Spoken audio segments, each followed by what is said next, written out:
तुम्हें पता है ना वो फीलिंग जब पेरेंट्स कहते हैं देखो तुम्हारे भाई को, उसने जॉब ले ली और तुम अभी तक यूं ही, या तुम्हारी बहन को देखो सेटल हो गई है और तुम बस वही कंपैरिजन का जहर जो हर जगह मिलता है। आज मैं अपने एक दोस्त से मिला और वो बहुत परेशान नजर आ रहा था। मैंने उसे परेशान देखा तो उससे पूछा क्यों परेशान बैठा है, तो उसने जो प्रॉब्लम बताई मुझे ऐसा लगा जैसे मैं उसमें अपने आप को देख रहा हूँ। फिर और दोस्तों से डिस्कस करने के बाद पता चला कि हाँ, उनके साथ भी सेम यही प्रॉब्लम उन्हें भी पेश आती है। तो मैंने कहा ये तो बहुत ही नॉर्मल है हमारी सोसाइटी में, क्यों ना इस पर वीडियो बनाई जाए। उसने बताया मुझे याद है एक दफा पेरेंट्स ने कैजुअली कहा देखो तुम्हारे कजन को स्कॉलरशिप मिली है, तुम्हें क्या मिला। मैंने सामने से हंस के इग्नोर कर दिया, लेकिन अंदर से ऐसा लगा कि मैं कभी उनके लिए काफी नहीं हो पाऊंगा। अब मेरा नजरिया इस सिचुएशन में यह है कि अगर कभी हम कुछ हासिल ऐसा करना चाहें जिससे हासिल करने में एफर्ट लगती हो, या कुछ ऐसा कर दें कि उन्हें पसंद ना आए और उन्हें रेफरेंस दें कि बाकी वो लोग भी कर रहे हों जिनकी वो मिसाल देते हैं, जो वो नहीं चाहते हों तो वो कहते हैं कि वो उनका मसला है, उन्हें छोड़ो, अपनी फिक्र करो,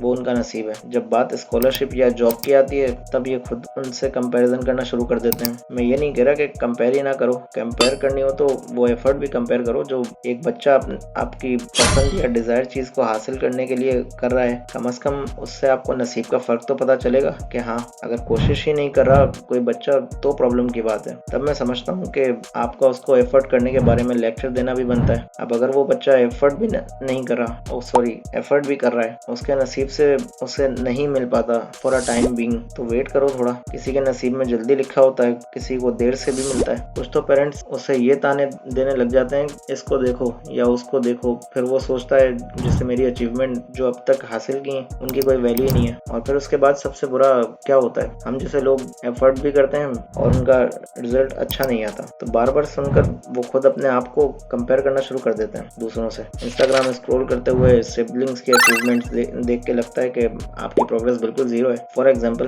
अच्छे ग्रेड्स ले आओ बट भाई बहन और बेटर ले आए तो कंपैरिजन शुरू। अरे भाई, जितना अच्छा कुछ उसने अभी तक कर लिया है अचीव, उस पर प्रेस तो करो, कम से कम फ्रस्ट्रेट तो नहीं होगा वो। जॉब मिल जाए बट वो ज्यादा कमाता है, जितना कर रहा है उस पर खुश खुश तो हो लो पहले। लेकिन नहीं, कुछ क्रिएटिव स्टार्ट करो तो कहते हैं टाइम बर्बाद कर रहा है। जो लोग उस क्रिएटिव फील्ड में सक्सेसफुल नहीं हो पाए उनकी मिसाल देकर डिमोटिवेट करने लग जाते हैं, बट पेरेंट्स की क्लैप सिर्फ उनके लिए जिन्होंने आपसे ज्यादा अचीव कर लिया हो। हमेशा लगता है जैसे लाइफ में तुम सेकंड प्लेस पे हो। सेकंड प्लेस तो छोड़ो, कभी कभी तो ऐसा लगता है जैसे तुम लास्ट हो, और वो फीलिंग मोटिवेशन को सीरियसली मार देती है। लेकिन एक चीज समझ आई, कंपैरिजन हमेशा अनफेयर स्कोरबोर्ड होता है, क्योंकि हर सिबलिंग का स्टार्ट, स्ट्रेंथ और जर्नी अलग होती है। उनकी टाइमलाइन डिफरेंट है, तुम्हारी अपनी अलग है। लेकिन तुम्हारी वर्थ इस बात पर डिपेंड नहीं करती कि कौन ज्यादा पैसा कमा रहा है या कौन ज्यादा तारीफ सुन रहा है। सोचो अगर सब एक ही रेस में एक ही स्पीड पे चले तो लाइफ कितनी बोरिंग हो जाएगी। मेरा ये मैसेज उन पेरेंट्स के लिए है जो अपने बच्चों को उनके सिबलिंग से कम्पीट और कंपेयर करते रहते हैं, या उन लोगों के लिए जो